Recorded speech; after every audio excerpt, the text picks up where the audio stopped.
أعوذ بالله من الشيطان الرجيم بسم الله الرحمن الرحيم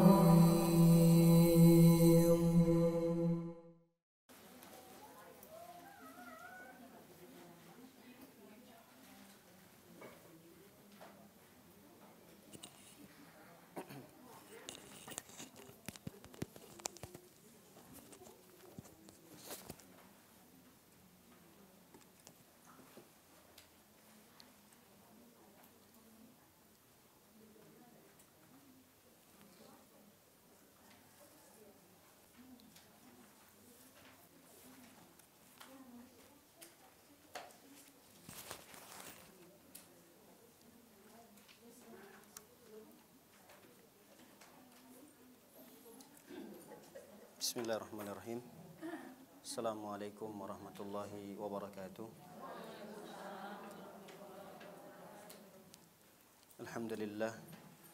Alhamdulillahi rabbil alamin. Wassalatu wassalamu ala asyrafil anbiya'i wal mursalin wa ala alihi wa ashabihi ajma'in. Amma ba'du. Alhamdulillah, bersyukur kita kepada Allah Subhanahu wa taala atas segala limpahan karunia, rahmat, nikmat, taufik yang alhamdulillah dengannya kita bisa berkumpul kembali dalam rangka menuntut ilmu syar'i. Selawat dan salam tak lupa pula kita hadiahkan untuk Nabi kita tercinta, Nabi Muhammad sallallahu alaihi wasallam. Semoga kita termasuk umat beliau yang mendapatkan syafaatnya kelak pada hari kiamat. Para hadirat yang dimuliakan oleh Allah Subhanahu wa taala, melanjutkan kembali kajian kita pada pembahasan kitab Al-Wajiz, di mana kita akan membahas tentang sunanul fitrah. Sunanul fitrah.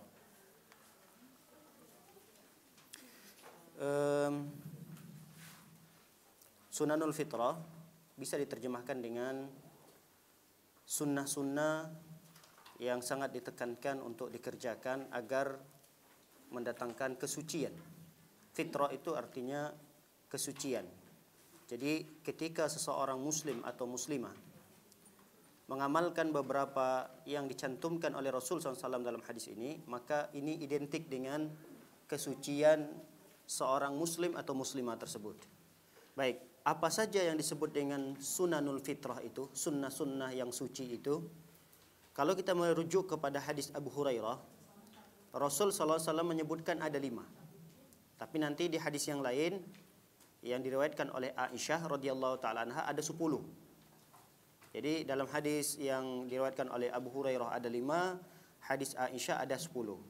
Nah, yang 5 itu nanti juga tercakup di dalam yang 10 ini. Kita baca hadis yang pertama terlebih dahulu, hadis Abu Hurairah radhiyallahu taala anha.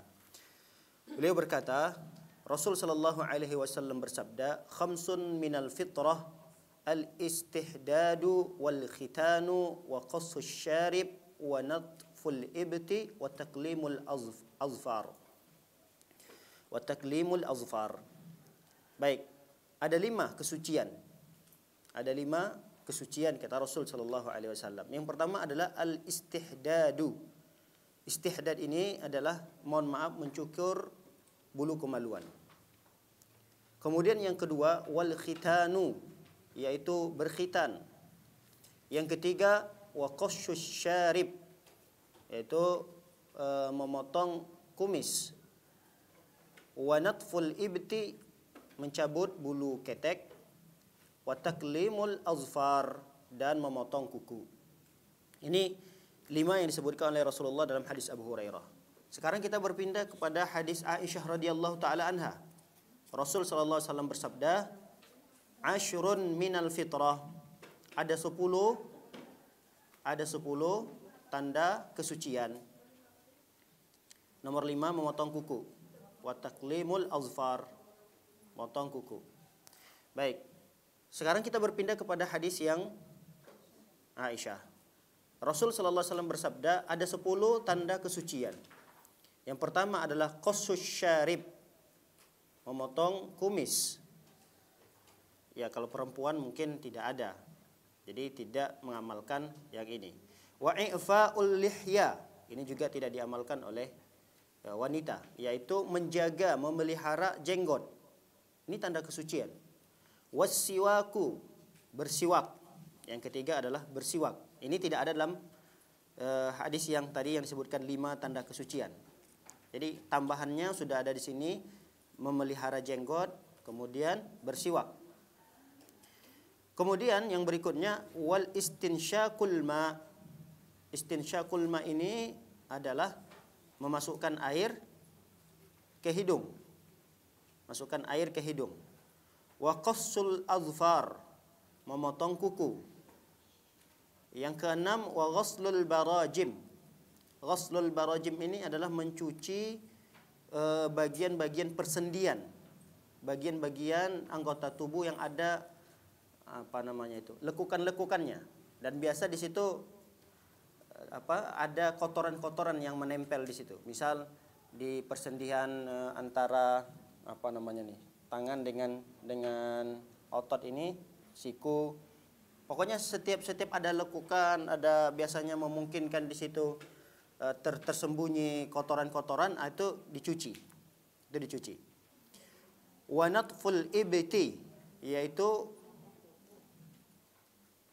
wa natful ibti ialah mencabut bulu ketek, bulu ketiak. Wa halqul ana, halqul ana ini halqul ana mencukur bulu kemaluan. Kalau tadi yang 5 istihdad. Istihdad. Kalau di hadis Aisyah dia menggunakan bahasa yang lain, halqul ana. Kemudian yang ke-9 wantiqasul ma, maksudnya beristinja dengan menggunakan air. Beristinja dengan menggunakan air. Qala Zakaria, qala Mus'ab, Zakaria pernah berkata, Mus'ab juga pernah berkata, wa nasitul ashira, aku lupa yang ke-10 itu apa? Illa an takuna al-madmada, kayaknya yang ke-10 itu adalah kumur-kumur. Baik, itu yang ke-10. Kami ulangi. Hadis Aisyah radhiyallahu taala anha yang menyebutkan ada 10 tanda kesucian, tanda kebersihan bagi seorang muslim atau muslimah. Yang pertama adalah memotong kumis, menjaga dan memelihara jenggot, kemudian bersiwak, kemudian yang keempat istinsyak, memasukkan air ke hidung, kemudian yang kelima memotong kuku, yang keenam membersihkan bagian-bagian lekukan-lekukan yang memungkinkan di situ akan ada kotoran yang menumpuk. Nah, itu dibersihkan, dicuci. Kemudian wanatful ibti, yang ke-7 adalah mencabut bulu ketiak. Kemudian yang ke-8 mencukur bulu kemaluan. Yang ke-9 beristinjak atau cebok menggunakan air. Kemudian yang ke-10 yang diragukan oleh perawi karena dia lupa, beliau mengatakan kayaknya adalah madmadah. Madmadah itu adalah kumur. Baik. Dari 10 tanda kesucian yang hendaknya diperhatikan oleh seorang muslim atau muslimah, di antaranya disebutkan di dalam kitab ini adalah al-khitan. Khitan itu kalau bahasa kita apa? Disunat ya. Disunat. Khitan kalau menurut pengarang dari kitab ini, Syekh Abdul Azim Al-Badawi, beliau mengatakan hukumnya wajib bagi laki-laki dan perempuan. Beliau berpendapat bahwa hukum khitan itu hukumnya wajib bagi laki-laki dan perempuan. Kenapa? Kata beliau. Karena dia bagian daripada syiar, simbol keislaman. Jadi seperti azan, sholat berjamaah, kajian, sholat Idul Fitri, itu bagian daripada simbol keislaman. Nah, di antara simbol keislaman lagi adalah disunat, di khitan. Maka syiar Islam yang seperti ini dianggap sebagai wajib menurut beliau. Wa qad qala Nabi sallallahu alaihi wasallam, dengan dalil Nabi sallallahu alaihi wasallam pernah berkata kepada orang yang baru masuk Islam. Kata beliau, alqi anka sya'ral kufri waqtatin. Buang yang ada pada dirimu syiar-syiar kekufuran. Syiar-syiar kekufuran itu tanda-tanda yang melengket pada dirimu. Ada kekufuran di sana, itu buang jauh-jauh. Waqtatin, dan berkhitanlah dan bersunatlah engkau. Nah, ini diperintahkan oleh Rasul SAW bagi orang yang baru masuk Islam. Baik. Kemudian dalil yang lain bahwa sunat ini merupakan ajaran Nabi Ibrahim. Sedangkan Nabi Shallallahu Alaihi Wasallam dalam hadis yang lain menjelaskan bahwa Nabi Ibrahim alaihissalam ketika itu disunat sedang umur beliau mencapai 80 tahun. Jadi Nabi Ibrahim ketika itu disunat usianya 80 tahun. Dalam riwayat itu diceritakan, mohon maaf, dia disunat menggunakan kampak. Umur 80 tahun. Ya mungkin kalau di zaman sekarang kan enggak, alat tajamnya itu tidak secanggih sekarang. Kalau dulu kan batu, ya kemudian besi, dan besi-besinya pun tidak seperti secanggih kita sekarang ya, bisa tipis, halus gitu. Tapi begitu. Ini menunjukkan bahwa penting dan berdasarkan hadis inilah Rasul Shallallahu Alaihi Wasallam menceritakannya, bahkan memerintahkan seorang laki-laki yang baru masuk Islam, walaupun usianya 30 tahun, 40 tahun masuk Islam, diperintahkan oleh Rasulullah sunat. Dan untuk menghibur orang-orang baru masuk Islam tadi yang usianya sudah berusia, Rasul SAW memberikan contoh. Ya Nabi Ibrahim saja dulu disunat gitu. Dan usia beliau sampai 80 tahun. Baik. Ya. Allah alam. Iya, enggak dijelaskan secara detail. Apakah ada penafsirannya? Allah alam. Yang penting dalam riwayat itu diceritakan dengan menggunakan kampak. Apakah disunat sendiri atau ada orang lain yang membantu? Allah alam bisawab. Ya. Wa qad qala Allah li nabiyhi Muhammad sallallahu alaihi wasallam. Nah, Allah pernah berkata kepada Nabi sallallahu alaihi wasallam, "Summa auhayna ilaika an ittabi' millata Ibrahim hanifa." Allah mengatakan kepada Nabi Muhammad sallallahu alaihi wasallam, kami wahyukan kepada engkau wahai Muhammad untuk mengikuti ajaran Nabi Ibrahim yang lurus. Nah, termasuk ajaran Nabi Ibrahim adalah disunat. Baik. Kami jelaskan di sini bahwa masih ada khilaf para ulama terkait hukum khitan ini.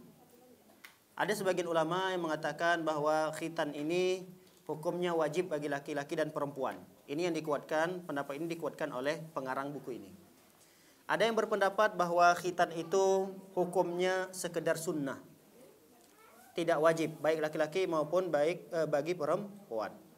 Ada pendapat yang ketiga, ini pendapat yang saya lebih kuatkan, yaitu hukum khitan wajib bagi laki-laki dan sunnah bagi perempuan.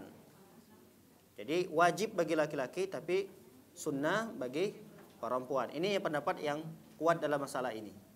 Apalagi di zaman sekarang, wallahu alam bisawab, ada seperti semacam peraturan baru dari pemerintah bahwa anak perempuan itu tidak boleh disunat. Betul nggak Ibu? Jadi kalau ada anak perempuan, kita istri melahirkan misalnya, anak perempuan kita bawa ke bidan, ke klinik untuk disunat, mereka nggak mau. Nggak dibolehkan sekarang kata mereka.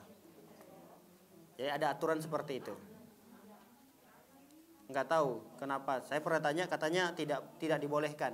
Terus bagaimana untuk mengamalkan ajaran Nabi Sallallahu Alaihi Wasallam, ajaran syariat ini? Saya minta kepada bidannya ketika itu kalau nggak mau dipotong ya minimal sedikit saja diambil. Kan kalau yang perempuan itu yang disunatkan, mohon maaf, bagian ada seperti daging tumbuh kan, bagian atas kemaluannya, minimal saya bilang ambil sedikit aja. Memang nggak perlu dihabisin, dan tidak juga ada anjuran untuk memotong itu semuanya gitu. Mereka tetap tidak mau. Kenapa? Iya, mereka tetap tidak mau. Ya sudah kalau gitu tusuk saja atau disayat saja. Ya, yang penting ada persyaratan sedikit, keluar darah dikit aja dan tidak masalah. Baru mereka mau. Tapi memang tidak ada anjuran untuk memotong semuanya. Kata para ulama, ambil sedikit saja. Kenapa? Hikmahnya, karena kalau tidak diambil bagian itu sedikit, itu akan menjadikan anak perempuan itu nafsunya nanti tinggi. Itu akan membahayakan anak perempuan itu ketika dia dewasa. Makanya syariat Islam sangat sempurna melihat dalam perkara-perkara seperti ini untuk menutup pintu di mana akan terjadinya hal-hal yang merusak anak perempuan di masa mendatangnya. Itu ditutup oleh syariat Islam. Andai kata anak-anak perempuan itu dibiarkan begitu saja, lalu ketika dia dewasa, ini masa-masa syahwatnya memuncak, kemudian ditambah lagi, mohon maaf, misalnya bagian itu tidak dikurangi kesyahwatannya, nah ini bisa bahaya. Nah, oleh karena itu ya kalau memungkinkan untuk diamalkan, amalkan. Walaupun sekedar hukumnya sunnah, tapi ini ya manfaatnya kembali kepada si anak perempuan tersebut. Baik, itu sekedar tambahan dari penjelasan yang ada di kitab ini. Kita lanjutkan, wa yustahabbu an yakuna al-khitanu fil yaumis sabi' lil maulud. Disunnahkan, kata beliau, disunnahkan mengkhitan anak itu di hari ke-7 dari kelahirannya. Masih kecil, kasihan ya.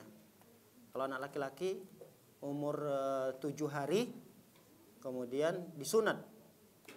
Kalau kita sebagai orang tua kasihan gitu. Tapi malah lebih baik gitu dan lebih bagus. Anak di usia 0 sampai 3 bulan, 4 bulan itu malah lebih mudah bagi kita untuk merawat kalau dia sedang sakit. Dan mungkin dia nggak ngerasain itu. Iya, apalagi ya udah umur 2 tahun, 3 tahun. Istilahnya cicilan ya. Kemudian agak lama nanti sembuhnya itu. Karena dia udah mulai bermain, lari sana, lari sini. Nah, di sini dijelaskan, walaupun sebagian ulama melemahkan hadis ini ya.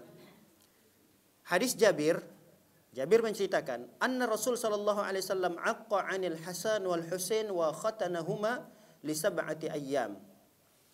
Kata Jabir mengatakan bahwa sesungguhnya Nabi Shallallahu Alaihi Wasallam mengakikahkan Hasan dan Husain serta mengkhitan, menyunat mereka berdua ketika usia mereka 7 hari. Ketika mereka berusia 7 hari. Dikuatkan lagi dalam hadis Ibnu Abbas radhiyallahu taala anhuma. Qala sab'atun minas sunnah fis sabi yaumas sabi'. Ada 7 yang disunnahkan bagi anak laki-laki yang baru lahir usia 7 hari, di antaranya adalah yusamma wa yuhtatan. Hari ke-7 itu dia diberi nama dan juga disunat. 2 hadis yang kita bacakan tadi, hadis Hasan Husain disunat di usia 7 hari, kemudian hadis Ibnu Abbas ini. Ini 2 hadis kata para ulama memang derajat hadisnya lemah. Tapi antara satu dengan yang kedua ini saling melengkapi. Sehingga hadis ini bisa diamalkan. Jadi kalau ada hadis yang dinilai A misalnya lemah, B hadisnya lemah, hadis yang lain juga lemah, ketika berkumpul hadis lemah ini yang semakna, maka hadis ini terangkat derajatnya. Begitu dalam ilmu hadis. Jadi kalau ada hadisnya lemahnya tidak terlalu parah lemahnya, tidak lemah sekali. Ada hadis yang kedua juga lemah, yang ketiga juga lemah. Nah, ketika ini digabungkan, hadis yang lemah tadi naik derajatnya menjadi hasan li ghairi. Sehingga ketika dia sudah naik derajatnya bisa diamalkan. Nah, kalau untuk mengamalkan hadis ini, bagi siapa yang misalnya untuk mengkhitan anaknya disunahkan di hari yang ke-7. Tapi tidak harus. Ada kadang-kadang memang seorang ibu itu tidak tega, apalagi hari-hariannya anaknya itu sama dia. Ketika dia gendong anaknya, ngelihat anaknya luka seperti itu nggak tega. Ya sudah, jangan dipaksakan sebagai orang tua. Tunggu dulu agak agak besar, sebulan 2 bulan. Apalagi dia masih lembut ya. Kadang kalau dia model khitannya itu dijahit, tambah kasihan lagi ibunya ngelihat. Kan ada model khitan itu dia laser dijahit ya. Itu kan masih masih lembut sekali bayi itu, kulit bayinya. Bisa jadi robek lah, apalah gitu. Kan kasihan. Jadi ini hanya sekedar sunnah, jangan sampai kita ingin mengamalkan sunnah tapi mengorbankan batin seorang ibu, mengorbankan ketenangan seorang ibu, nanti dia nggak jadi tenang, jadi memikirkan anaknya, dia jadi sakit, anaknya pun nanti akan berdampak tidak baik. Maka silahkan mau mengamalkan hadis ini boleh, atau tidak diamalkan, menunggu agak besar anaknya, silahkan, tidak ada masalah. Ini hanya sekedar anjuran saja. Baik, para hadirin muliakan oleh Allah Subhanahu wa taala, kita lanjutkan i'faul lihya. I'faul lihya ini menjaga dan memelihara jenggot. Baik. I'faul lihya wajibun. Hukumnya wajib. Wa halquha haramun. Dan menyukur jenggot hukumnya haram. Kenapa? Karena ini termasuk dalam larangan Allah Subhanahu wa taala merubah ciptaan Allah. Karena dengan menyukur jenggot ini artinya seorang itu telah merubah ciptaan Allah. Dan ini adalah perbuatan syaitan. Kenapa? Karena firman Allah Subhanahu wa taala dalam surah An-Nisa ayat 119, kata Allah, "Wala amurannahum falayughayyirunna khalqallah." Jadi ada syaitan yang membisikkan manusia, di antara bisikannya adalah aku akan perintahkan manusia untuk merubah ciptaan Allah. Nah, di antara perbuatan merubah ciptaan Allah kan kadang kita ketahui hanya sebatas merubah ciptaan Allah itu seperti operasi plastik. Misalnya, merubah ciptaan Allah nggak boleh. Kemudian termasuk yang merubah ciptaan Allah ini adalah, kata para ulama, mencukur jenggot. Itu termasuk merubah ciptaan Allah Subhanahu wa taala. Dan orang yang laki-laki ya, maksudnya laki-laki yang mencukur jenggot itu berarti dia menyerupai perempuan. Karena yang tidak berjenggot itu adalah perempuan. Kalau jenggotnya cuma sehelai dua helai gimana? Boleh nggak dicukur? Tetap tidak boleh. Walaupun cuma sehelai dua helai, ada yang 5 helai gitu. Kadang-kadang nggak terlihat dia punya jenggot, atau ada jenggotnya atau tidak ada jenggotnya nggak terlihat. Apakah boleh dia cukur? Tetap tidak boleh. Nah, baik. Apa tadi diantara alasannya kenapa tidak boleh dicukur jenggotnya? Karena menyerupai perempuan. Sedangkan menyerupai perempuan hukumnya haram. Baik, Rasul SAW bersabda, la'ana Rasul SAW mutasyabbihina minar rijali bin nisa. Rasul melaknat seorang laki-laki yang menyerupai perempuan. Ancamannya adalah laknat dari Allah Subhanahu wa taala. Baik, wa qad amara Nabi sallallahu alaihi wasallam bi'ifaiha. Nabi sallallahu alaihi wasallam memerintahkan laki-laki untuk menjaganya. Dan ini kaidahnya al-amru lil wujub. Al-amru lil wujub. Hukum asal perintah yang kita dapatkan dalam Al-Qur'an, dalam hadis, hukum asalnya wajib. Kalau ada perintah dalam Al-Qur'an, dalam hadis ada perintah, maka hukum asal dari perintah itu adalah wajib. Contoh, wa aqimus shalah wa itauz zakah, dirikanlah salat, tunaikanlah zakat, perintah di sana. Maka perintah ini menunjukkan bahwa hukumnya wajib. Mana perintah Rasul sallallahu alaihi wasallam untuk menjaga dan memelihara jenggot? Hadis Abu Hurairah. Abu Hurairah radhiyallahu taala anhu berkata, Nabi sallallahu alaihi wasallam bersabda, "Juzzus syawarib wa arkhul liha khaliful majus." Kata Rasulullah sallallahu, cukur kumis, biarkan, pelihara jenggot tersebut, khaliful majus, dan selisihilah orang-orang Majusi. Jadi ketika seorang muslim laki-laki dia mencukur kumisnya, memelihara jenggotnya, ini menunjukkan bahwa dia telah menyelisihi orang-orang Majusi. Karena orang-orang Majusi itu dulu mereka berkumis, jenggotnya nggak ada. Atau mereka dua-duanya mereka panjangkan, jenggotnya panjang, kumisnya juga panjang. Nah, Islam memerintahkan kita untuk menyelisihi mereka. Nah, laki-laki diperintahkan oleh Rasul sallallahu alaihi wasallam untuk menyelisihi laki-laki Majusi ini, yang mereka memelihara kumis mereka begitu panjang sama dengan jenggotnya, sampai kalau makan itu susah jadinya, karena kumisnya nutupin mulutnya. Kita bisa bayangkan, tapi itu memang ya jadi kebiasaan mereka. Nah, Rasul SAW merintah khaliful majus, selisihi mereka orang-orang Majusi itu. Dengan apa? Dengan merapikan kumis kita, walaupun tidak harus dicukur. misalnya dirapikan, digunting, dipotong, kemudian dibiarkan, dipelihara, dirapikan jenggotnya. Dirapikan di sini maksudnya tidak mencukurnya, tidak memotongnya habis. Baik. Begitu juga hadis Ibnu Umar radhiyallahu taala anhuma, Nabi SAW memerintahkan khaliful musyrikin, selisihilah orang-orang musyrik, wa firrul liha, yaitu biarkan jenggotnya, pelihara jenggot tersebut. Wa ahfus syawarib, dan potong kumisnya. Baik, berikutnya siwak. Kita sudah sebutkan tadi, siwak adalah bagian daripada tanda kesucian. Siwak adalah bagian daripada tanda kesucian. Pertanyaannya, apakah siwak ini bisa mewakili dengan apa yang sekarang ada di rumah kita, misalnya dengan sikat gigi, menggunakan odol misalnya. Apakah itu bisa mewakili daripada siwak ini? Ya, sebagian ulama mengatakan bisa, cuma sulit bagi kita untuk mengamalkannya. Karena di dalam syariat ini siwak ini akan selalu digunakan. Nah, sedangkan kalau kita sikat gigi menggunakan odol, sehari berapa kali sih? 3. Itu udah paling banyak itu, 3 kali. Kadang juga sekali udah alhamdulillah gitu, 2 kali udah alhamdulillah. Sebelum sama bangun tidur udah. Nah, kalau siwak ini nanti dijelaskan kapan waktu-waktu seorang itu disunahkan untuk bersiwak. Kalau siwak ini kan mudah. Enggak ada air pun tetap bisa bersiwak. Makanya siwak ini sebagian ulama mengatakan tidak bisa digantikan dengan sikat gigi gitu. Dan sebenarnya siwak ini kan lebih mudah untuk didapati.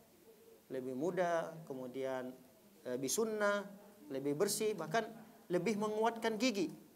Katanya Allah alam bisawab. Karena ada penelitiannya, ternyata siwak itu bisa lebih menguatkan gigi.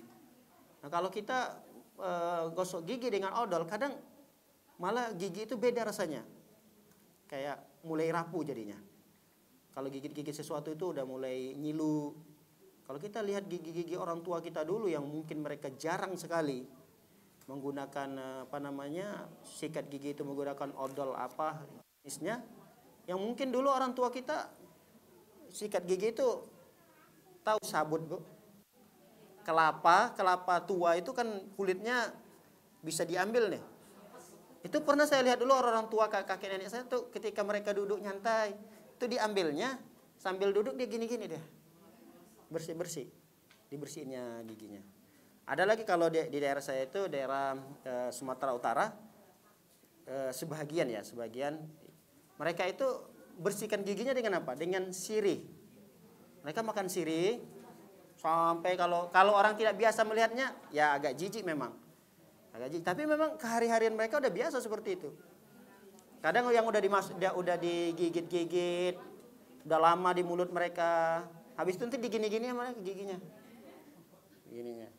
Tapi saya lihat memang gigi mereka kuat-kuat, bagus giginya. Ya, beda dengan gigi-gigi kita dan anak-anak kita di zaman sekarang. Wallahu alam, saya tidak bermaksud untuk menuduh odolnya, bukan.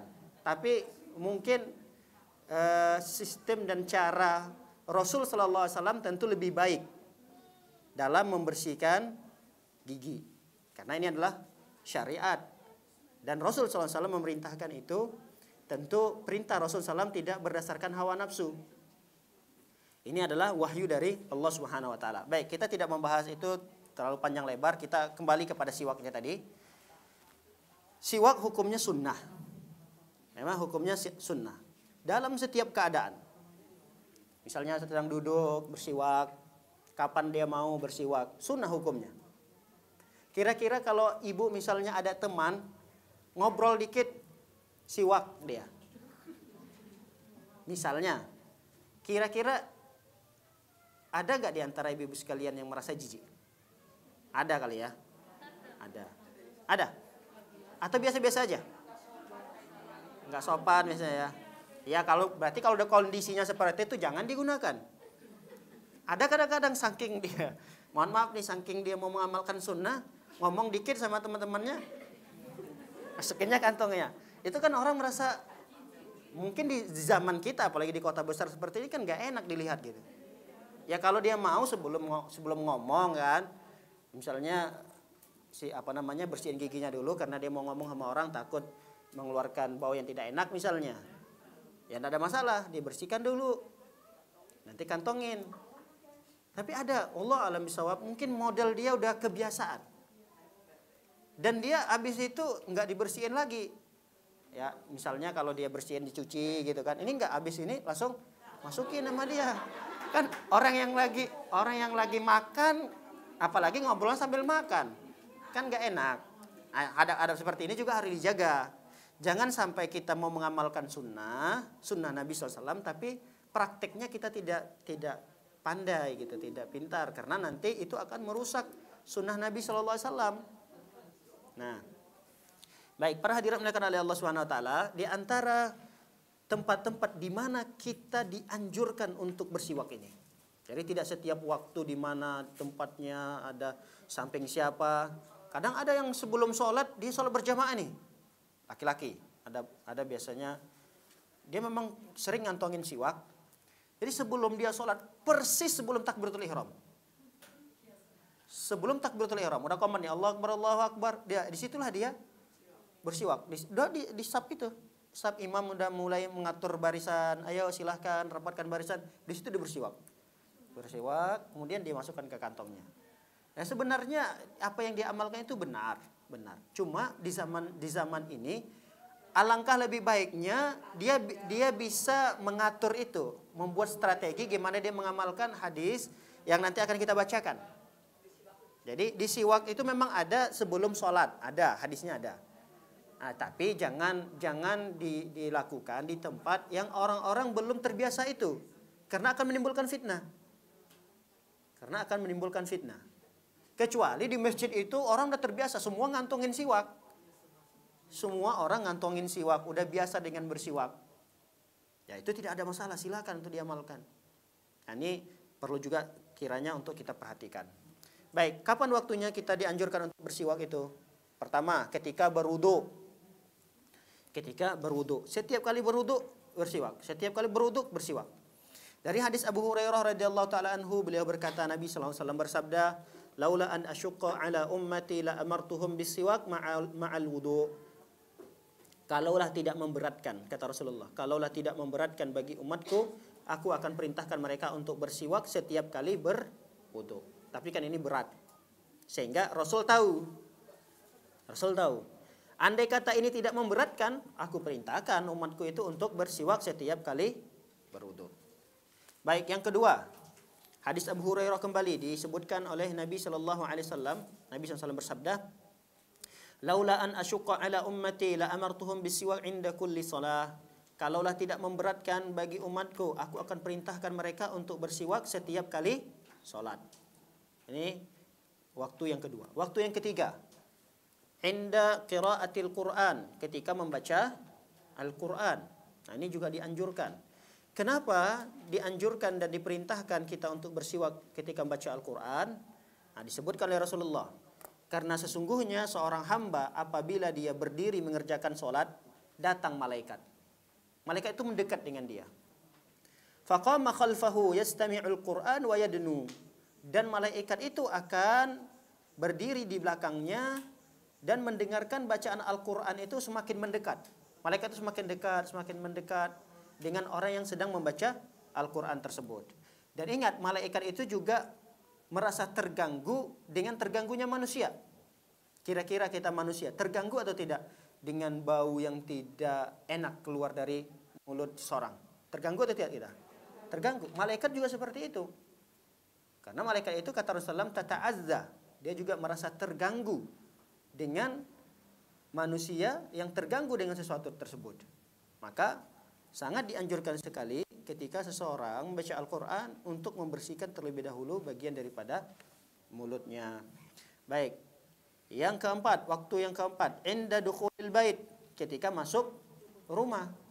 Ketika sebelum kita masuk rumah, itu dianjurkan untuk membersihkan mulut dengan siwak atau membersihkan gigi dengan siwak. Hadis Miqdam bin Syuraih dari ayahnya. Beliau berkata, "Sa'altu Aisyah, aku bertanya kepada Aisyah radhiyallahu taala anha. Qultu bi ayyi syai'in kana yabda'un nabi idza dakhala baitahu?" Rasul kalau mau masuk rumah, apa yang pertama sekali beliau mulai? sebelum masuk rumah. Jadi Aisyah ditanya nih, istri Rasulullah, apa yang dilakukan oleh Rasulullah sebelum masuk rumah? Kata Aisyah, bis siwak, beliau bersih siwak. Apa hikmahnya? Apa hikmahnya, Bu? Rasul itu setiap kali sebelum masuk rumah para istrinya beliau bersiwak dulu. Biar wangi, betul, biar wangi kalau ketemu pasangannya.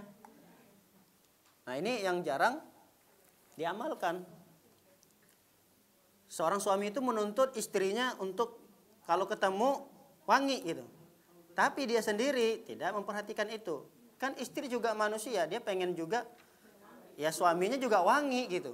Jangan suami doang yang nuntut istrinya itu dalam kondisi wangi, nggak ada bau keteknya, nggak ada bau bawangnya, nggak sedang masak, nggak sedang ya semuanya diminta istri itu untuk sempurnalah seperti itu. Tapi suami juga, istri juga punya hak. Apa hak istri? Hak istri juga pasangannya juga dalam kondisi ya bersih, wangi gitu. Sehingga ketika ngobrol kan nyaman. Nah, itulah yang dilakukan oleh Rasulullah SAW. Jadi setiap Rasulullah SAW sebelum menyapa istrinya, sebelum dekat dengan istrinya, sebelum bercengkrama dengan istrinya, beliau juga membersihkan dirinya, termasuk membersihkan mulutnya.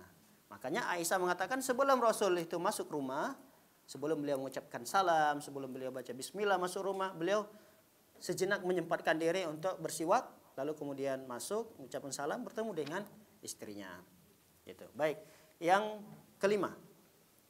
Indal qiyam minal lail, ketika bangun di malam hari. Ketika bangun di malam hari untuk mengerjakan salat malam. Hadis Huzaifah radhiyallahu taala anhu, beliau berkata, kana Rasul sallallahu alaihi wasallam idza qama liyatahajjad yashusu fahu bisiwak. Kata Huzaifah, dulu Nabi sallallahu alaihi wasallam ketika bangun di malam hari untuk melaksanakan salat tahajud, beliau yashusu itu sama, bersiwak, membersihkan mulutnya. Bisiwak, dengan menggunakan siwak. Siwak itu kalau didefinisikan dia akar kayu, khusus memang akar kayu yang dipotong-potong, tapi bukan akar kayu itu ada di setiap tempat ya, hanya beberapa negara saja, di antaranya Timur Tengah. Memang di daerah-daerah Arab banyak tumbuh pohon-pohon kayu itu. Nah, akarnya itulah yang dipotong-potong jadi siwak, bukan pohonnya, akar pohonnya. Akar pohonnya, kalau dalam definisi itu akar pohonnya. Tapi itu tidak semua pohon. Ada pohonnya pohon khusus. Nggak tahu namanya apakah pohon siwak atau apa. Tapi akarnya itu disebut dengan siwak. Akarnya itu ya, kalau kita mungkin ya namanya pohon siwak karena akarnya nama siwak gitu. Nah, nggak tahu nama pohonnya apa dan bentuk pohonnya itu juga tidak ada di daerah kita. Jadi tidak semua akar ya. Tidak semua akar. Jangan nanti akar pohon mangga ibu ambil, potong, kayaknya sama nih kecilnya segini. Nah, itu dibikin siwak. Enggak semua akar pohon. Baik. Berikutnya, karahatu natfis syaibi. Baik. Sebelum kita lanjutkan karahah tentang tercelahnya, tentang makruhnya mencabut uban, menyambut bulu yang sudah putih, kita sedikit menambahkan bahwa dalam sebuah hadis yang lain yang diriwayatkan oleh Anas bin Malik, beliau pernah mengatakan wuqita lana fi qasyi syarib. Kami pernah diberikan waktu oleh Rasulullah SAW. Kami pernah diberikan waktu oleh Rasul SAW untuk memotong kumis, kemudian untuk memotong kuku, untuk mencabut bulu ketiak, untuk mencukur bulu kemaluan. 4 ini diberikan keringanan waktu oleh Rasulullah SAW selama 40 hari. Jadi sebagian ulama menafsirkan hadis ini bahwa tidak boleh kuku seseorang itu dibiarkan panjang lebih 40 hari. Nggak boleh bulu kemaluan atau bulu ketek itu dibiarkan, tidak dicabut, tidak dicukur, itu melebihi daripada 40 hari. Ada sebagian ulama yang berpendapat seperti itu. Jadi kurang daripada itu bagus. Memang sesuai dengan kebutuhan. Kadang-kadang kan kuku itu seminggu sekali udah panjang, potong. Nah, tidak boleh lebih daripada 40 hari. Yang penting jangan lebih dari 40 hari. Dan ingat juga, kalau kita lihat hadisnya ini mengamalkan, mohon maaf, bulu ketiak itu tidak disunahkan untuk dicukur. Dia malah kalau bahasa hadisnya dicabut.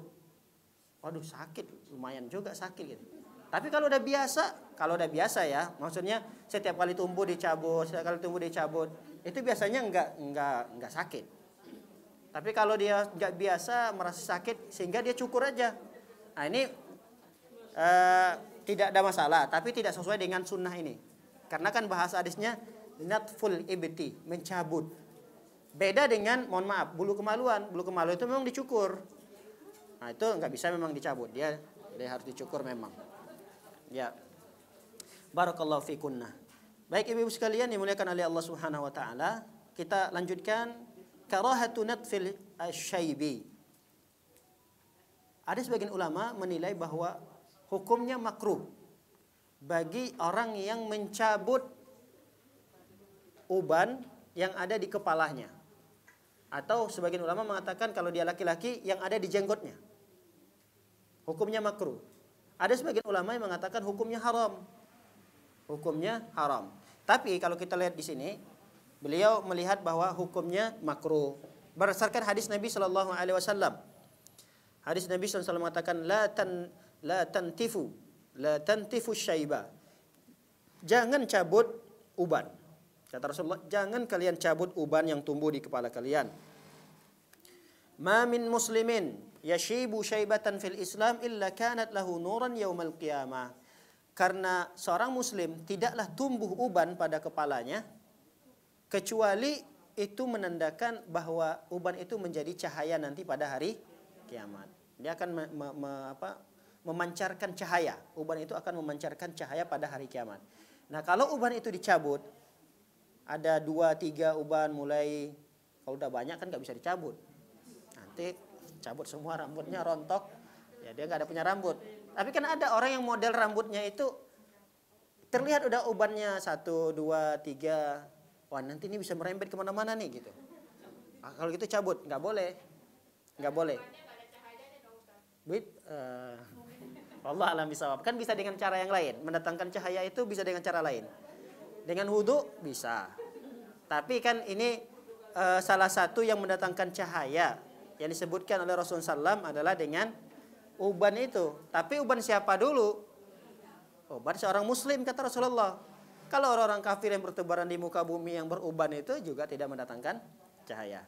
Baik. Allah alam bisawab. Pendapat yang kuat dalam masalah ini tidak sekedar makruh, tapi terancam juga haram. Hukumnya terancam haram. Terus bagaimana solusinya? Ya disemer, dicat kalau kita ya. Dicat atau disemer ya, disemer ya, disemir. Dirubah warnanya. Kalau dia sudah banyak banget ubannya diganti dengan pirang. Kan bisa tampak lebih mudah lagi jadinya. Asalkan jangan warna hitam, karena ada larangannya. Warna apa aja, tapi jangan warna-warni juga. Kayak bulu ayam, tahu ayam kan Bu? Sininya merah, sininya pink, sininya, atau jangan juga seperti itu. Nanti suaminya kaget. Ini istri saya ini puber yang keberapa lagi nih gitu kan. Nah, itu juga jangan berlebihan. Baik. Taghyirus syaibi bil hina'i wal katami. Kata penulis dalam buku ini, disunnahkan untuk merubah warna uban itu dengan henna. Henna ini kita ada bahasa kita ya. Hinai kalau kita ya. Hinai. Henna kalau kita. Henna. Itu bahasa Arab. Henna. Kalau bahasa di daerah kami namanya inai. Ada suatu pohon khusus, pohon inai namanya kalau kami, inai. Nah, itu pohonnya nanti daunnya ditumbuk, nanti biasanya di kuku kalau ada pengantin-pengantin atau apa, ibu-ibu. Nah, itu pohon itu biasanya digunakan. Iya, pacar ya, pohon pacar kalau di sini ya. Pohon pacar. Kalau di kami namanya inai. Wal katam, katam ini juga sama. Sama. Katam sama dengan henna. Wa tahrimus sawad. Tapi ingat, kata beliau, hindari warna hitam. Berdasarkan hadis Abi Dzar radhiyallahu taala anhu, Nabi sallallahu alaihi wasallam bersabda, "Inna ahsana ma ghayyartum bihi syaib al-hinna wal katam." Ya, sesuatu yang paling bagus untuk kalian robah uban kalian, kata Rasulullah, adalah menggunakan henna dan pohon inai tadi, pohon pacar tadi. Jadi gunakan pohon pacar untuk merubah warnanya, atau warna yang lain menggunakan henna tadi, silahkan, tidak mengapa.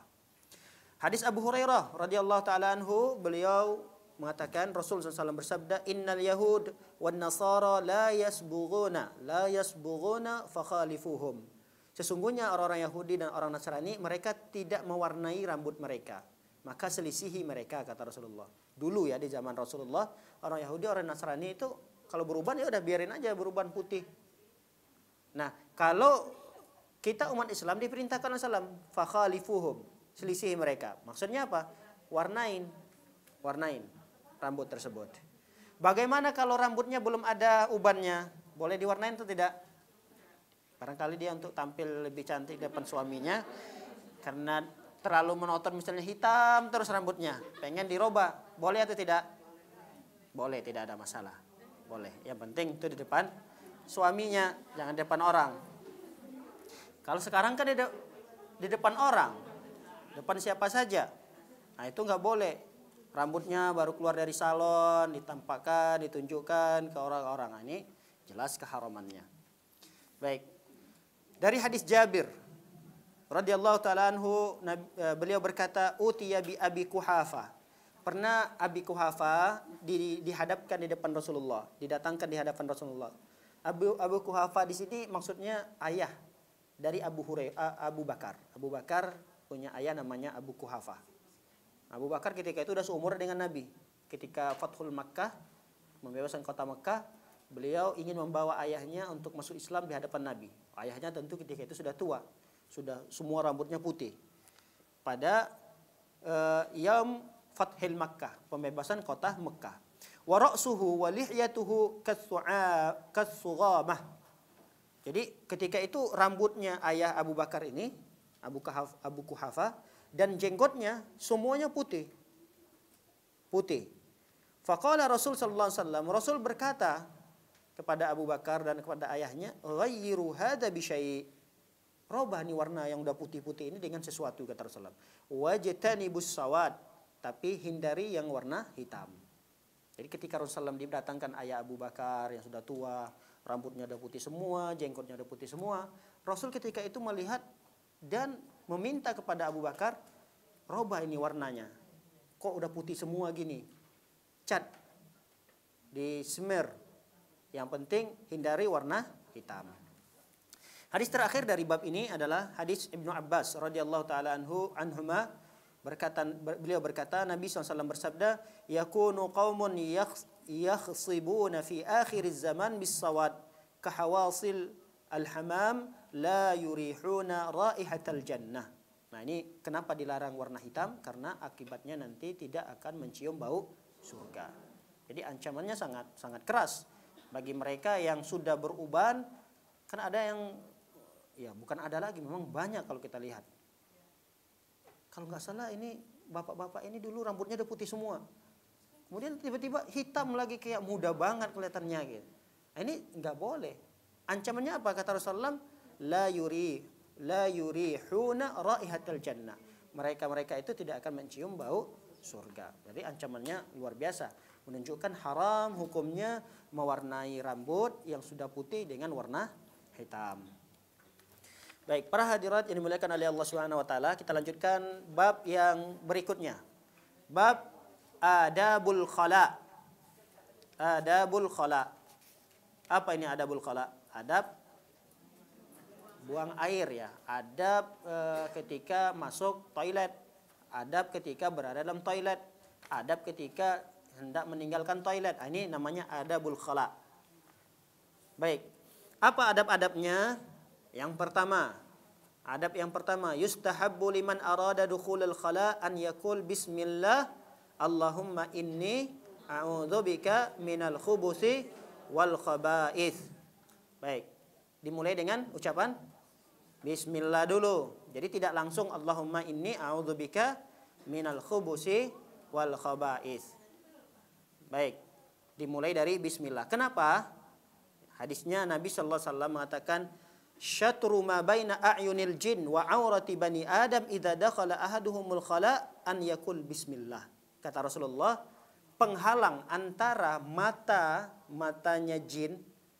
Jin itu kan banyaknya di mana? Tempat-tempat kotor kan? Termasuk tempat kotor itu adalah toilet kita. Oh, toilet saya Ustaz di rumah bersih, tiap hari dibersihkan. Ya walaupun fisiknya bersih, tetap saja itu adalah tempat buang kotoran. Tetap saja dia kotor. Walaupun setiap hari dibersihkan, bahkan misalnya itu lebih bersih dari kamar kita, anggaplah seperti itu. Tetap itulah tempat yang disenangi dan disukai oleh jin. Nah, ketika seseorang masuk toilet, bisa dipastikan dia buka aurat atau tidak? Bisa dipastikan dia buka aurat. Sedangkan di dalam toilet itu ada jin. Nah, bagaimana agar aurat kita tidak terlihat oleh jin sebagaimana aurat kita tidak terlihat oleh manusia? Dari manusia mungkin bisa kita tidak terlihat. Karena memang sudah di tembok, ya kan?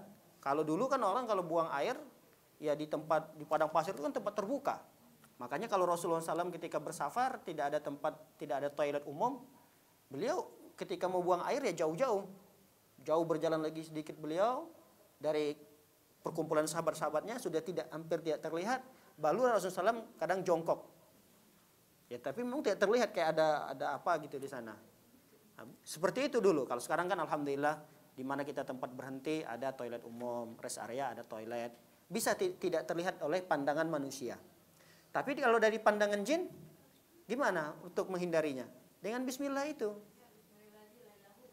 Bismillah saja, cukup dengan baca bismillah. Bismillah. Hadisnya, saya bacakan hadisnya.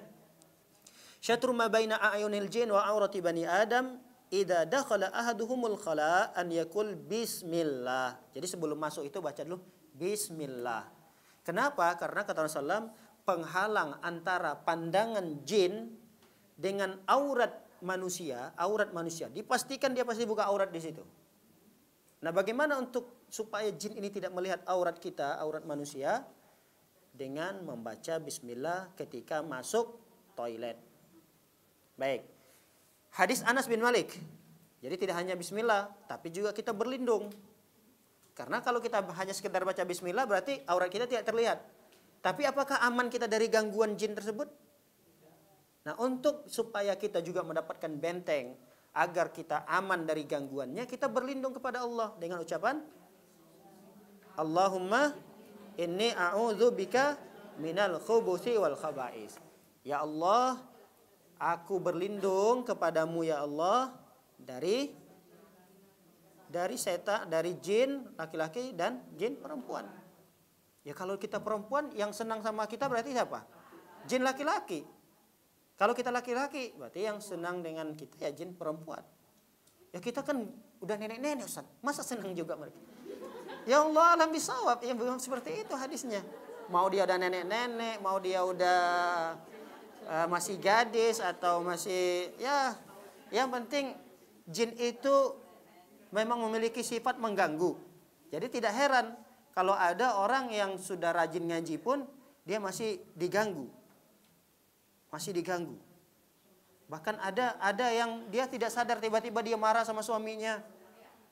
Nggak sadar dia, katanya nggak bisa menahan dirinya, tiba-tiba mengucapkan kata kasar ke suaminya. Dia nggak sadar, bisa jadi itu gangguan daripada jin. Maka seorang itu tidak bisa aman dari gangguan jin. Itulah fungsinya kenapa kita berlindung kepada Allah. Itulah fungsinya kenapa kita harus membentengi diri kita dengan zikir-zikir. Sebelum tidur kita baca ayat kursi, baca doa. Karena di waktu-waktu itu kita lalai mengingat Allah. Waktu tidur gimana kita mengingat Allah? Ada waktu itu kadang jin itu bisa mengganggu kita. Kalau kita tidak ada benteng. Nah, kadang kita diperintahkan, dianjurkan untuk baca zikir pagi, untuk membentengi diri kita sampai siang nanti. Masuk waktu sore, kita bentengi lagi diri kita untuk menemui malam. Itu benteng-benteng kita untuk menjaga diri kita dari gangguan jin. Jin itu emang nggak ada yang baik? Ada jin yang baik. Jin itu sama seperti manusia. Sama persis seperti manusia, cuma beda alam doang. Beda alam saja. Manusia itu ada yang muslim, ada yang kafir. Jin itu juga ada yang muslim, ada yang kafir. Manusia itu ada yang muslimnya soleh, ada juga yang muslimnya yang bejat, ada kan? Muslim yang bejat juga ada gitu. Jin juga ada seperti itu. Dia muslim, tapi jin yang muslimnya soleh ada, jin yang fasik pun ada. Dia muslim, tapi suka ganggu. Kadang di rumah kita sedang sendirian, malam hari suami belum pulang kerja, diganggunya kita tuh misalnya nakut-nakutin, dibunyi-bunyiinnya suara-suara di dapur, mulai kita ketakutan gitu. Nah, seharusnya nggak usah takut, karena kalau kita takut semakin menjadi-jadi dia, karena dia itu sebenarnya tidak bisa memberikan mudarat dan tidak membahayakan kita, nggak bisa dia membahayakan kita. Tapi kalau kita takut, mulailah nanti ketakutan itu yang sebenarnya menjadikan kita bahaya. Karena kita muncul rasa takut itu kan biasanya kalau orang sudah takut itu kan imunnya udah berkurang, sedikit aja nanti dia misalnya udah jatuh, itu yang menjadikan dia bahaya. Nah, itu sebenarnya ya pekerjaan-pekerjaan jin yang iseng. Maka kalau kita diisengin sama jin, tidak perlu takut sebenarnya. Hah? Oh, ingat lagi. Iya, bagus. Oh, bagus. Bagus. Di zaman sahabat Nabi seperti itu. Ada sosok orang yang gak dikenal, yang kayaknya ini bukan sosok manusia, tapi agak mirip-mirip dengan manusia. Dipanggil sama sahabat itu. Didatengin sama dia. Siapa kamu? Ditanya seperti itu. Saya jin. Gak percaya sahabat ini. Coba tunjukin tangan kamu. Tunjukin, ternyata tangannya kayak anjing gitu. Benar, ternyata itu adalah jin. Tapi sahabat tuh gak takut. Wih, kamu jin ya? Enggak, biasa aja. Biasa aja. Tapi kalau saya sendiri kalau melihat yang kayak gini-gini belum tentu juga bisa seperti sahabat itu. Ya namanya manusiawi, manusia ada tabiat takut, ya ada. Takut sama gelap, takut dengan sesuatu yang dilihat seperti tadi. Tiba-tiba jin menjelma kayak manusia tapi tangannya kayak anjing gitu kan, siapa yang nggak ngeri juga gitu. Tapi kengerian kita jangan sampai menjadikan kita membahayakan diri kita gitu. Baik. Jadi kemana-mana nih penjelasan kita. Yang pertama tadi apa? Membaca bismillah dan berlindung kepada Allah, membaca dengan bacaan doa Allahumma inni a'udzubika minal khubuthi wal khaba'is. Baik. Oke, nanti kalau melantur lagi kita kembalikan lagi ke ini ya. Yang kedua, wa yustahabbu idza kharaja an yaqul ghufranak. Dan disunahkan kalau kita keluar dari toilet mengucapkan doa ghufranak. Artinya apa? Ya Allah, ampunilah aku. Ya Allah, keampunanmu. Maksudnya, ya Allah, ampunilah aku. Ya Allah, ampunanmu berikanlah kepadaku. Itu maksudnya. Apa sih hikmahnya? Ketika kita keluar dari toilet meminta ampun kepada Allah. Kenapa? Kenapa kita minta ampun kepada Allah? Ibu di toilet sedang meriba atau tidak? Habis misalnya buang air besar nih. Saat buang air besar, ibu ceritain aib si teman-temannya atau tidak? Enggak. Terus kenapa minta ampun? Iya, karena di saat itu kita lalai. Karena nggak boleh berzikir kan di situ. Nah, kita tidak boleh berzikir. Waktu itu tidak boleh berzikir. Kita lalai di situ. Ya Allah, saat kelalaian saya ini, ya Allah ampunilah saat saya lalai ini. Tapi nyatanya kita lalainya tidak hanya ketika di toilet. Ketika di luar toilet pun kita lalai. Nah, berarti harusnya kita lebih banyak lagi minta ampun kepada Allah. Lalai sejenak saja di dalam toilet berapa lama sih di toilet? Paling 5 menit, paling lama 10 menit. Ada yang sampai 1 jam, setengah jam. Ada yang sampai setengah jam. Ternyata ada yang bertanya ke saya, dia kena was-was. Dia was-was. Jadi sedikit-dikit katanya batal lagi wudunya, ulang lagi wudunya. Katanya habis wudu itu kayak ada cairan yang keluar, dia batal lagi perasaan, sampai dia di toilet itu setengah jam, 1 jam. Dan sampai marah-marah suaminya. Orang toiletnya satu, dia sendiri jadinya. Suaminya mau sholat, mau akhirnya masbuk. Dia cerita seperti itu. Tidak benar di toilet lama-lama seperti itu. Apalagi ada orang di toilet betah gitu. Jangan sampai betah di toilet. Baik. Kenapa hikmahnya kita membaca ghufranak ini? Karena satu, kita lalai di saat itu. Yang kedua, ternyata kita ini bukan hanya lalai dari berzikir kepada Allah, tapi lalai dari mengingat nikmat yang diberikan oleh Allah Subhanahu wa taala. Kita diberikan oleh Allah nikmat sehat, nikmat yang bagaimana makanan yang kita makan, minuman yang kita minum masuk ke tubuh kita. Ternyata itu tidak menjadi penyakit menumpuk dalam tubuh kita. Kita dimudahkan oleh Allah untuk mengeluarkan kotorannya. Ini kan nikmat sehat. Bisa dibayangkan kalau ada orang makan terus-terusan nggak keluar yang dimakannya. Jadi penyakit. Minum sebanyak-banyaknya nggak keluar. Jadi penyakit. Nah, pernah nggak kita mensyukuri itu? Biasa-biasa aja, karena nikmat itu kan di tengah-tengah kita udah ada gitu. Jadi seakan-akan nikmat ini nikmat biasa saja. Nikmat orang makan, lalu sebagian makannya itu menjadi kekuatan, sebagiannya jadi kotoran. Dan kotornya itu keluar gitu. Pernah nggak kita mengucapkan alhamdulillah, bersyukur kita kepada Allah dengan nikmat sehari-harian yang kita dapatkan. Dan itu bukan hanya jangka waktu pendek gitu. Dari kita hidup di muka bumi ini sampai kita meninggal dunia, kenikmatan itu alhamdulillah diberikan oleh Allah. Dan kenikmatan itu tidak semua diberikan oleh Allah. Ada orang yang makan, ternyata makan itu susah keluarnya, harus pergi ke rumah sakit, dioperasi. Ada orang yang minum banyak, tapi yang keluar cuma sedikit, akhirnya jadi penyakit, dia operasi. Nah, pernah nggak kita mensyukuri itu? Oh, ternyata kita lalai dari mensyukuri itu. Makanya ketika kita keluar dari toilet, kita mohon ampun, ya Allah, ternyata saya banyak lalainya. Minta ampun kepada Allah Subhanahu wa taala. Itu hikmahnya. Baik, yang ketiga, wa yustahabbu an yuqaddim rijlahu al-yusra fil dukhul wa yumna fil khuruj. Dianjurkan, disunnahkan untuk memulai melangkahkan kaki kiri ketika masuk dan kaki kanan ketika keluar. Kenapa? Karena yang kanan itu biasanya digunakan untuk yang baik-baik. Nah, itu biasanya dimulai dengan yang kanan. Tapi kalau dia suatu yang buruk, yang tidak baik, toilet kan tidak baik. Nah, itu mulai dulu dengan kaki kiri. Baik, yang keempat. Wa idza kana fil fadha ustuhibba lahu al-ib'adu hatta la yura. Yang keempat, apabila seseorang itu buang air di tempat yang fadha, fadha itu yang terbuka, tempat yang terbuka, maka hendaknya dia buang air di tempat yang jauh sampai tidak terlihat oleh manusia. Ya, kalau ini sekarang mungkin tidak kita dapati. Ada yang buang air di tempat terbuka. Ada tidak? Ada juga ya. Kadang-kadang supir-supir ya. Atau bukan supir-supir juga sih. Ada orang yang iseng-iseng dia naik motor. Kayaknya udah nggak sempat banget dia ke toilet itu. Di parkirannya motornya di pinggir itu, disemprotinya dengan motornya. Ada yang gitu. Ada yang disemprotinya di ban mobilnya. Kayaknya udah nggak sempat gitu dia cari toilet gitu. Wallahu alam. Wallahu alam. Tapi mudah-mudahan dia bisa menutupi dirinya, auratnya dengan menggunakan mobilnya atau motornya tersebut. Tapi tetap saja tidak elok dilihat. Ya. Baik.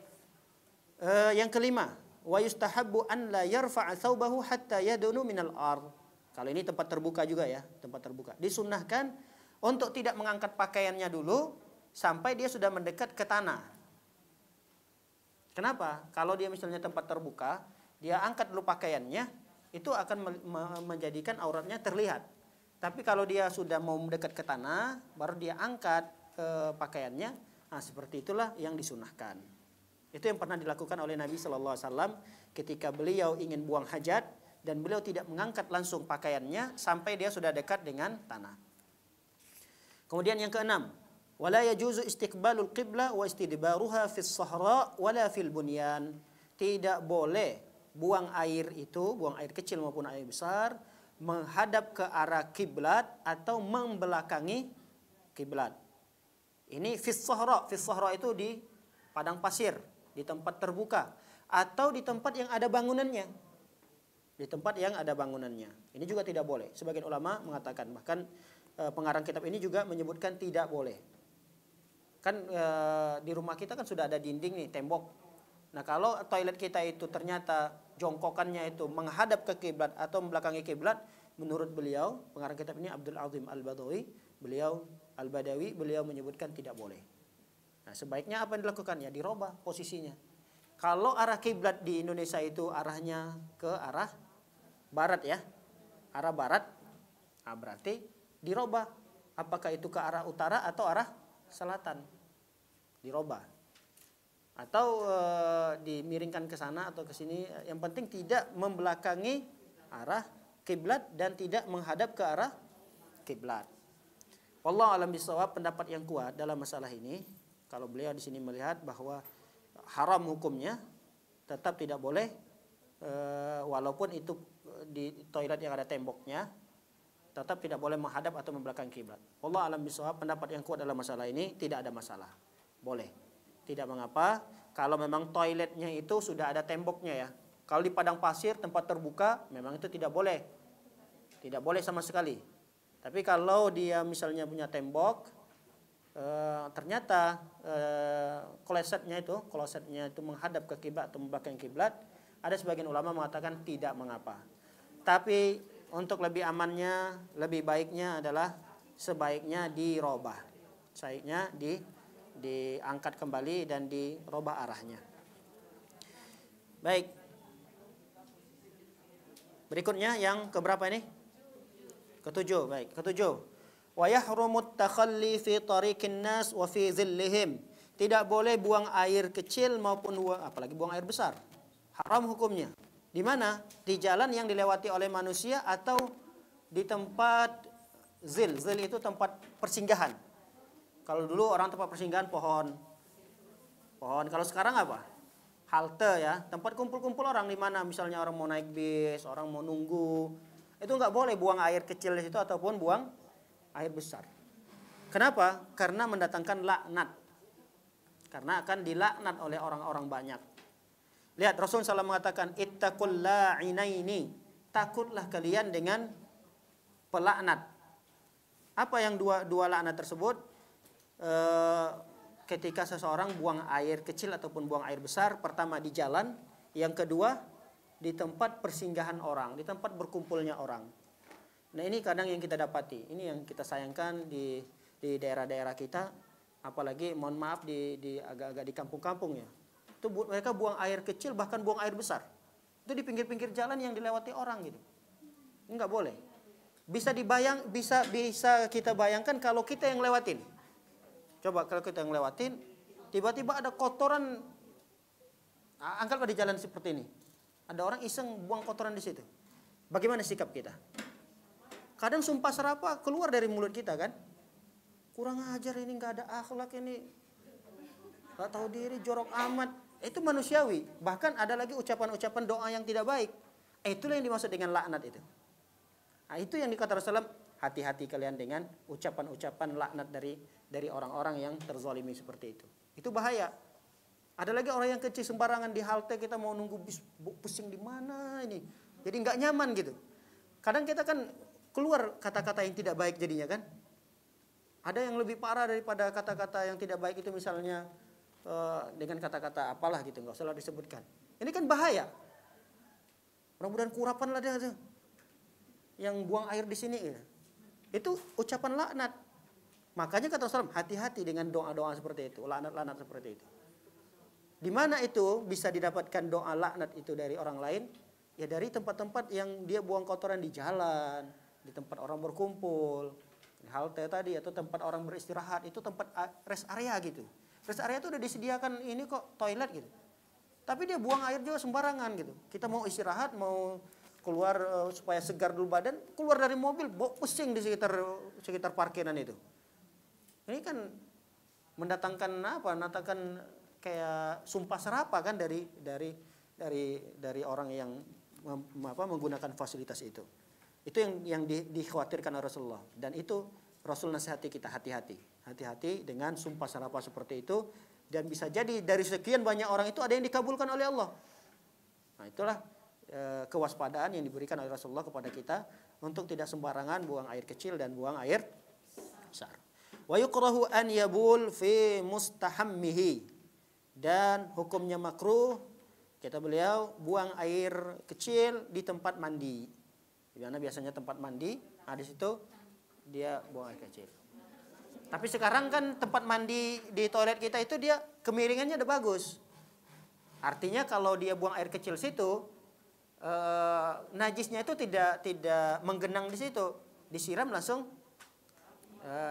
hilang dia kan, langsung keluar di saluran itu. Maka hadis ini tidak berlaku. Yang berlaku itu maksudnya adalah dulu kan orang kalau di tempat toiletnya, tempat biasanya dulu orang khusus tempat mandi, toilet berbeda lagi dulu ya. Dan kadang-kadang tempat mandinya itu lama ininya, apa namanya itu, menyerapnya. Kadang menggenang dulu lama. Nah itu nggak boleh di situ langsung buang air di situ. Nah kalau sekarang kan masya Allah udah lebih canggih lagi. Semakin majunya zaman, semakin maju cara berpikir orang, sehingga dibuatlah toilet itu, tempat mandi itu supaya airnya cepat dan tidak menggenang, dibuatlah kemiringan. Nah, ketika itu ada di rumah masing-masing, maka tidak masuk dalam larangan ini. Baik. Kalau berenang nanti ada masuk dalam bab yang lain, dalam adab yang lain. Ada adab, nanti ada pembahasan ini. Baik. Yang ke-9. Wa yahrumul baulu fil ma'ir raqid. Nah, ini dia nih. Yang tadi barusan ditanyakan. Haram hukumnya kencing di air yang tidak mengalir. Raqid itu air yang tidak mengalir.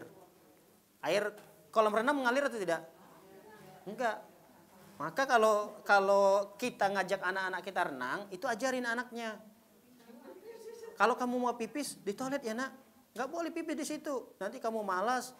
Udah enak di kolam renang, malah kamu kencingnya di kolam renang itu. Kadang-kadang bukan anak ada aja yang lakuin itu. Orang tua dari anak-anak itu juga ikut-ikutan. Malah ada yang terang-terangan. Ada yang terang-terangan. Pas kemarin saya ngajak anak-anak berenang di satu tempat kolam renang. Masya Allah saya lagi berenang sama anak-anak itu. Tiba-tiba dia sama anak-anaknya sama keluarga-keluarganya ngumpul di kolam renang itu. Bisa-bisanya kita ada di situ juga dia kayak nyiramin apa itu ya, kayak sesuatu yang keluar terus disiramin gitu. Dan diketawain sama keluarga-keluarganya, dianggap seperti apa? Biasa-biasa aja. Ini yang dikhawatirkan itu.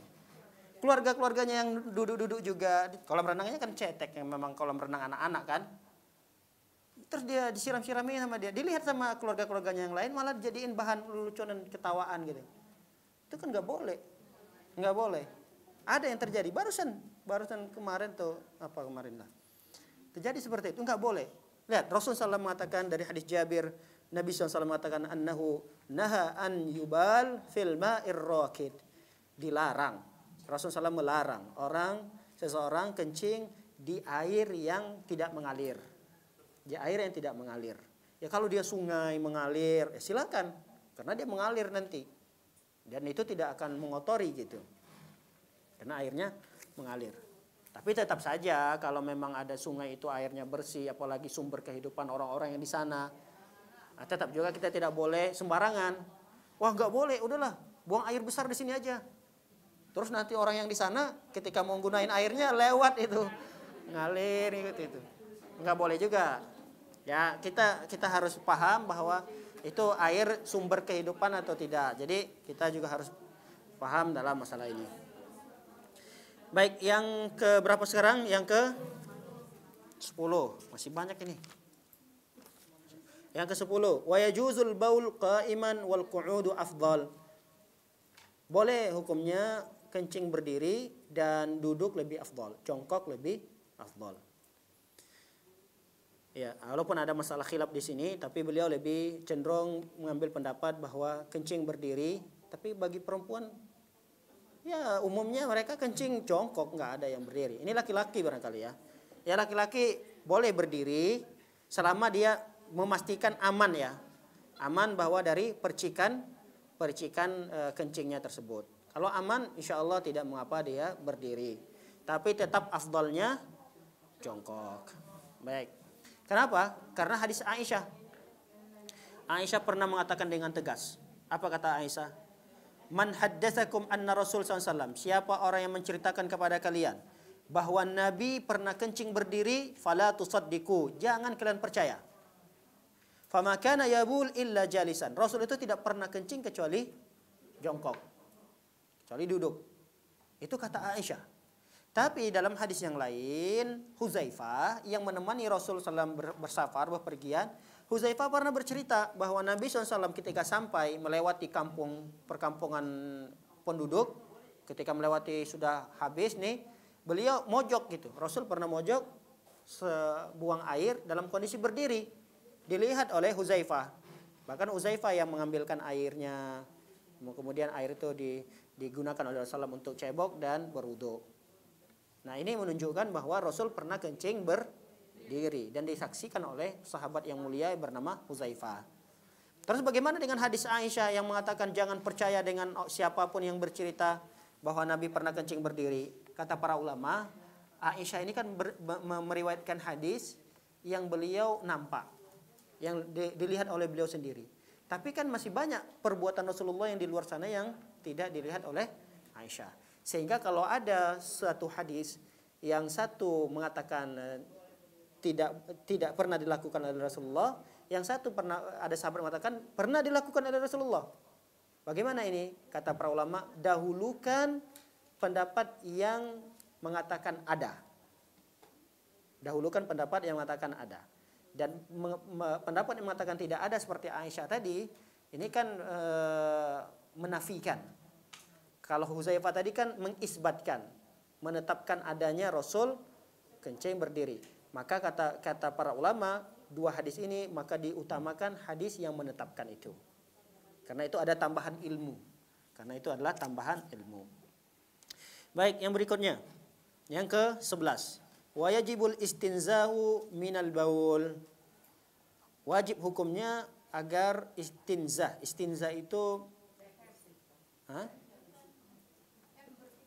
iya, membersihkan baulnya, kencingnya. Membersihkan di sini maksudnya menghindari agar tidak terkena najis, cebok dia, itu istinzah namanya.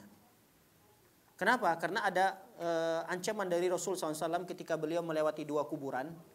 Ada dua kuburan, keduanya itu dalam kondisi disiksa oleh Allah Subhanahu wa taala dalam kuburannya. Nah, salah satunya disebutkan oleh Rasulullah SAW adalah apa? La yastanzihu minal baul. Dia tidak membersihkan kencingnya. Artinya dia tidak cebok. Jadi tidak cebok. Baik, yang berikutnya, yang ke-12. Wala yumsiku dzakarahu biyaminihi wa huwa yabul wala yastanji biha. Tidak boleh, usahakan dihindari untuk menyentuh kemaluannya dengan menggunakan tangan kanan. Atau tidak menyentuhnya, dia beristinja dengan menggunakan tangan kanan. Itu dihindari. Jangan. Baik, yang berikutnya, yang ke-13. Wa yajuzu al-istinja'u bil ma'i aw bil hajar wa ma fi ma'nahuma wa ma fi ma'naha wal ma'ul afdal. Boleh beristinja menggunakan air atau menggunakan batu. Atau yang semakna dengan batu. Semakna dengan batu benda padat yang lain. Ya, sekarang misalnya tisu boleh, atau dedaunan yang kering boleh. Nah, semakna dengan batu, boleh. Wal ma'u afdal, tapi tetap beristinja menggunakan air itu adalah lebih utama. Menggunakan air lebih utama. Kalau misalnya di toilet umum sekarang kan jarang kita dapati air ya. Air itu kadang cuma tisu doang yang disediainnya. Jadi airnya itu untuk membersihkan klosetnya aja. Ya, kalau kita menggunakan air kadang yang nggak tahu caranya bisa malah pakaiannya bisa basah semua gitu. Nah, kalau kondisi seperti itu, ya boleh tadi mengamalkan menggunakan batu atau semisal dengan batu ini. Tapi ingat, kalau menggunakan semisal dengan batu atau menggunakan batu, jangan kurang dari 3 batu. Lihat, adab yang ke-14-nya. Wala yajuzu al-iktisaru ala aqal min salasati ahjar. Dan tidak boleh menggunakan batu itu kurang dari 3. Jadi kalau dia tisu ambil 3 kali. 1 kali buang, 2 kali buang, 3 kali buang. Tapi masih ada baunya. Ya kan? Apalagi buang air besar. Buang air besar, kita nggak dapatin ada air nih. Ya gunakan batu. Batu nggak pintar menggunakan caranya karena nggak terbiasa. Ada tisu, kita bawa tisu di mobil atau di mana. Gunakan tisu.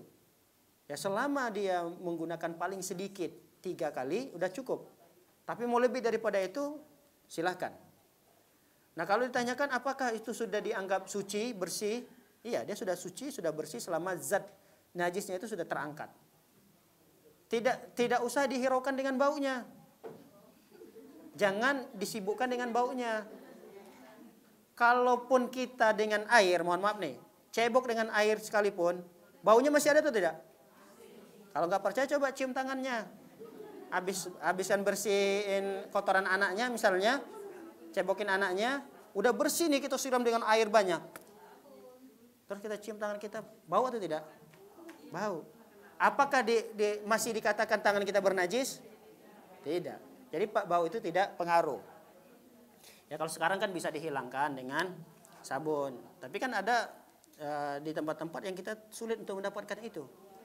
Jadi silahkan sholat langsung. Jadi jangan menganggap, waduh masih bau nih, masih najis, saya nggak bisa sholat, masih bau. Tadi baru kan cebok, nyebokin anak masih bau tangannya. Enggak pengaruh. Yang penting kita sudah menghilangkan najis itu, zatnya sudah hilang semua. Jadi bau insya Allah tidak menjadikan suatu permasalahan yang mempengaruhi kesucian. Baik, kita tidak sempat bacakan hadisnya, kita bacakan poin-poinnya saja. Yang ke-15 sekarang. Hah? Ke-15 ya? Ya, ke-15. Wala yajuzu al-istijmaru bil 'azami war-rawasi.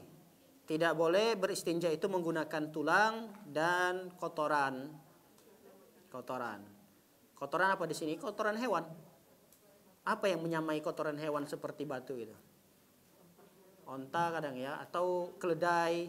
Keledai itu kadang-kadang dia buang kotorannya, dia ada yang bulat-bulat, modelnya kayak batu kerikil gitu. Nah itu nggak boleh dijadikan sebagai alat untuk beristinja, nggak boleh. Begitu juga tulang. Rasul SAW melarang itu an yutamassaha bi'azmin wa bi ba'rin. Nabi melarang untuk beristinja dengan mengusap menggunakan tulang atau dengan menggunakan kotoran hewan. Baik, di situ sudah habis. Ada yang ke-16 nggak di situ? Di sini di buku aslinya, cetakan aslinya ada yang nomor 16 di sini. Ada. Ada yang nomor 16 di situ? Enggak ada. Kalau di sini ada yang nomor 16, wa yustahabbu iza stanja an yantadhiha. Disunahkan habis beristinja dia menyiramnya kembali. Nah, makanya mungkin karena poin ini tidak terlalu penting, tidak disebutkan di situ. Poin yang ini tidak terlalu penting karena ini penting bagi siapa? Bagi orang-orang yang terkena was-was saja. Apa itu? Disunnahkan bagi orang yang sudah selesai nih, selesai dia beristinja, selesai dia cebok misalnya, bahkan dia sudah selesai wudu, udah beristinja bersih, habis dia buang air kecil, dia istinja, berwudu, kemudian disunnahkan untuk disiram sedikit bagian daerah kemaluannya, bahkan celananya sedikit, biar agak basah terlihat. Kenapa hikmahnya? Nanti dibacakan hadisnya di sini. Sufyan bin Al-Hakam Al-Thaqafi, beliau berkata, dulu Nabi SAW, idza bala yatawadda'u wa yantadhihu. Dulu Rasulullah SAW ketika buang air, kemudian beliau berwudu, kemudian setelah selesai berwudu, beliau sedikit sirami bagian kemaluan atau celana beliau itu, supaya terlihat basah. Dan ini sebenarnya tidak harus, apalagi bagi orang yang tidak ada masalah. Yang bermasalah yang boleh mengamalkan ini. Maksudnya masalahnya apa? Masalahnya ada orang yang dihantui dengan bisikan-bisikan. Ada. Allah alam bisawab, kalau ibu-ibu pernah mengalami itu atau tidak. Ada kadang-kadang kita dapatkan pertanyaan-pertanyaan yang seperti itu. Dia merasa dirinya itu sudah selesai buang air, sudah selesai berwudu, baru saja mau keluar ke toilet nih, baru mau keluar, dia merasa dirinya kayak ada yang keluar lagi gitu. Ada seperti itu. Bahkan ada yang lebih parah ketika sudah sholat atau sedang sholat gitu, kayak ada sesuatu yang keluar gitu. Nah, orang yang seperti ini, sedang gangguan seperti ini, supaya tidak mengganggu kekhusyukan sholatnya, tidak meragu-ragukan kondisi kesucian dia, atau tidak ragu tentang sholat yang telah dia kerjakan, disiram sedikit celananya. Sehingga kalau ada nanti bisikan, gangguan, kamu tadi lagi sholat ada yang keluar loh, dibisikin seperti itu, batal wudhunya. Kalau batal wudhunya, batal sholatnya. Nah, kalau kita siram sedikit bagian celana kita tinggal bantah bisikan itu. Enggak, tadi sengaja kok saya siramin celana saya dengan saya percikan, itu bukan cairan yang keluar dari itu kok, bukan. Nah, itu bantahan saja. Sehingga fungsinya kenapa dia dibasahkan, supaya kita bisa membantah bisikan itu. Enggak, itu bukan basah karena yang keluar sesuatu gitu. Tapi itu memang tadi saya basahkan gitu. Nah, itu khusus bagi orang yang terkena gangguan. Tapi kalau tidak ada was-was, poin yang 16 ini tidak perlu diamalkan. Karena juga tidak ada di buku ibu-ibu sekalian. Wallahu a'lam bishawab. Demikian kajian yang singkat ini dapat kita bahas. Semoga bisa dipahami dan diamalkan dalam kehidupan kita sehari-hari. InsyaAllah kita akan lanjutkan pada pertemuan yang berikutnya. Bab al-aniyah. Bab al-aniyah, bab tentang wadah tempat air. Dan seterusnya bab thaharah lis-shalah. Nanti kita akan menjelaskan tentang wudu, sifat-sifat berwudu dan seterusnya. Wallahu a'lam bishawab. Barangkali ada yang kurang jelas yang perlu ditanyakan. Silakan, Bu. Ya. Bentuknya kimia. Kalau sekarang kan yang banyak kan kimia ya, produk-produk bukan yang inai itu boleh. Selama dia punya zatnya itu menyatu dengan masuk ke pori-pori rambutnya atau ke ininya, tidak, dia bukan zat yang menempel, tidak ada masalah, insyaallah tidak apa-apa. Dan kimianya itu juga terbuat dari zat-zat yang tidak haram ya, tidak ada masalah, tidak mengapa. Ya. Waalaikumsalam warahmatullahi wabarakatuh.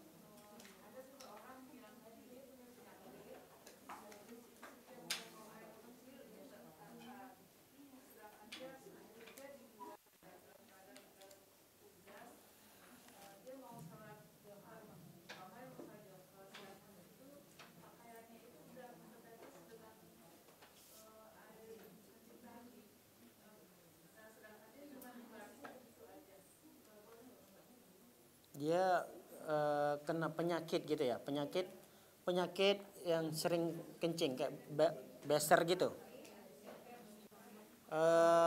Dia sering nggak kencingnya itu?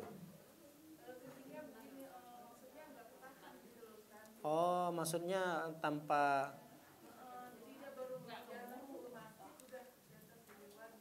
Ya. Jadi boleh saja dia menggunakan pakaian yang itu selama bagian pakaiannya yang terkena tetesan kencingnya tadi dia siramin. Boleh dia tetap menggunakan itu. Caranya dia pastikan dia lihat pakaiannya mana saja yang mengenai tetesan-tetesan tadi. Itu bagian itu disiram dengan air. Dengan air, tapi disiram ya, bukan dipercikan begitu.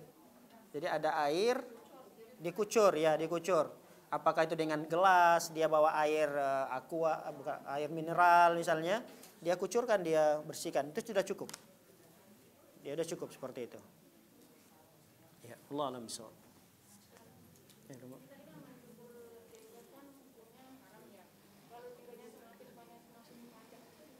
dirapikan boleh, dirapikan. Jadi menurut sebagian ulama bahwa mencukur habis jenggot haram. Ini pendapat yang kuat. Sebagian ulama mengatakan hukumnya haram dan ini pendapat yang kuat. Walaupun ada yang mengatakan berjenggot sekedar sunnah, dan sunnah di sini adalah sunnah yang boleh diamalkan atau sunnah yang boleh tidak diamalkan. Ada yang berpendapat seperti itu. Tapi pendapat ini Allah alam tidak kuat. Pendapat yang kuat hukumnya wajib dipelihara, wajib dipanjangkan. Tapi sepanjang apa? Apakah biarkan saja begitu sampai sedada atau sampai lebih dari itu? Ya silakan kalau jenggotnya banyak dan bagus dilihat. Ini kalau cuma 3 helai, 4 helai panjang dibiarin juga, ya boleh dirapikan, boleh. Boleh dirapikan. Sebagaimana merapi yang dilakukan oleh Ibnu Umar. Ibnu Umar itu cara merapikannya beliau genggam saja gini. Jenggotnya beliau giniin, segenggam gini, yang di bawahnya itu dipotong sama beliau. Jadi sekedar bisa digenggam sama beliau gini, lebihnya itu dipotong sama beliau, dirapikan. Boleh seperti itu. Ya, Allah alam bisawab. Ya, jangan dipaksain. Tidak sunnah. Tidak sunnah bagi laki-laki yang nggak punya jenggot dipaksain untuk tumbuh jenggotnya, kasih obat. Kan ada obat-obatnya kan? Wah, dikasihnya di sini minyak-minyak apa gitu. Dari sini nih dikasih malam sebelum tidur. Sampai takut istrinya, apa itu? Kok beda? Ini obat supaya tumbuh jenggot. Enggak sunnah. Jadi sunnahnya jenggot itu ya tumbuh dengan apa namanya? Dengan sendirinya, dengan alami. Jadi tidak boleh dipaksakan dia tidak ada mau ditumbuhkan gitu. Jangan. Tidak sunnah seperti itu. Ya, Allah a'lam bishawab.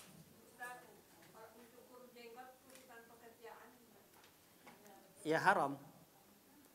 Dia berdosa saat itu saat dia mencukur jenggotnya itu dia berdosa. Mudah-mudahan dia diampuni oleh Allah SWT dengan ibadah, dengan istighfar yang dia lakukan. Ya. Allah a'lam bishawab. Jadi perbuatan dia mencukur jenggotnya itu haram, dia berdosa saat itu, tapi mudah-mudahan dosanya itu bisa ditutupi dengan apa? Dengan ibadah-ibadah yang dia lakukan, dengan istighfar, dengan taubatnya. Allah a'lam bishawab.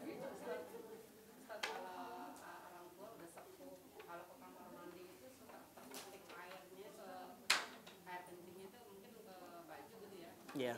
Kalau lewat kan agak pesing gitu ya. Iya. Tapi nggak mungkin setiap waktu sholat 5 waktu itu suruh berganti baju gitu. Jadi itu gimana? Ya kalau Hadis yang di kamar apa di kubur itu nggak disiksa. Ya kalau dia memang sepuh di sini, sepuh yang dia sudah tidak terlalu tidak terlalu bisa membedakan lagi, artinya dia sudah, orang tua ini kan sudah berkurang ya, penciumannya, kemudian cara dia membersihkan, ingatannya, semua kalau udah tua ini kan semuanya berkurang. Kemudian kalau dia sudah tua itu kan dia kadang-kadang nggak sadar juga, dia nggak sadar kalau pakaiannya juga kena najis gitu. Nah ketika kita sebagai anaknya tahu, Bu, kayaknya ini pakaian udah kena najis. Oh enggak, tapi ada baunya, udah ada bau pesing nih. Nah kita sebagai anaknya ingatin, ambil pakaiannya baru ganti. Tapi kalau ibu itu menggunakannya dalam kondisi dia bernajis tanpa ada kita, karena kita ada di situ kita mengingatkan. Tapi kalau kita tidak ada, ternyata dia menggunakan pakaian itu saat sholat, insya Allah tidak masuk dalam ancaman hadis tadi yang dapat mensiksakan kubur. Karena itu tanpa sengaja dia melakukannya. Kalau yang disebutkan dalam hadis ancaman 2 kubur tadi yang diketahui oleh Rasulullah, mereka disiksa dalam kubur, itu memang ada unsur kesengajaan. Ada unsur kesengajaan dia tidak membersihkan bagian najis yang mengenai dirinya atau pakaiannya tadi. Tapi kalau memang ada alasan kenapa seperti itu terjadi, insya Allah ini tidak masuk dalam ancaman hadis yang disiksa dalam kuburnya. Allah a'lam bishawab. Baik. Ada lagi? Sudah tidak ada? Demikian yang dapat kita kaji pada kesempatan yang singkat ini. Semoga bermanfaat, semoga menjadi ilmu yang bermanfaat dan memberikan manfaat bagi kita dalam kehidupan sehari-hari. Wallahu taala alam bisawab. Sallallahu nabiyana Muhammadin wa ala alihi washabihi wasallam ajmain. Akhir da'wana subhanakallahumma bihamdika asyhadu an la ilaha illa anta astaghfiruka wa atubu ilaik. Assalamualaikum warahmatullahi wabarakatuh.